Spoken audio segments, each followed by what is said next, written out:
Seorang model cantik viral usai melepaskan karirnya demi menikahi supir truk. Pilih tak bekerja hingga ikut antar muatan.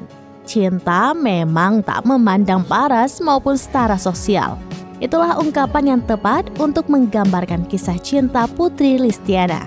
Wanita tersebut rela meninggalkan karirnya sebagai model untuk bisa fokus menjadi istri supir truk. Kisah seorang model yang memilih berpacaran lalu menikah dengan supir truk viral di media sosial TikTok.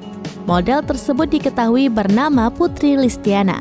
Selama menjalin hubungan dengan supir truk tersebut, Putri mengaku kerap mendapatkan cibiran dari banyak orang. Putri tak pernah insecure dengan pekerjaan sang pacar. Ia justru kagum dengan kerja keras yang ditunjukkan kekasihnya. Ia bahkan rela meninggalkan dunia modeling demi terus bersama supir truk itu.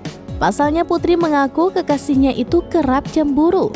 Setelah 5 tahun berpacaran, Putri dan kekasihnya akhirnya menikah. Selama menikah dengan supir truk, ia kerap ikut suaminya bekerja saat mengantar muatan. Putri bahkan tak segan membantu sang suami mencuci truk mereka. Pantauan Tribun Jakarta, wajah Putri terlihat terlukis di belakang truk milik suaminya. Hingga saat ini unggahan Putri sudah disukai lebih dari 3,3 juta pengguna TikTok. Sejumlah netizen yang melihat unggahan Putri ramai memberikan pujian.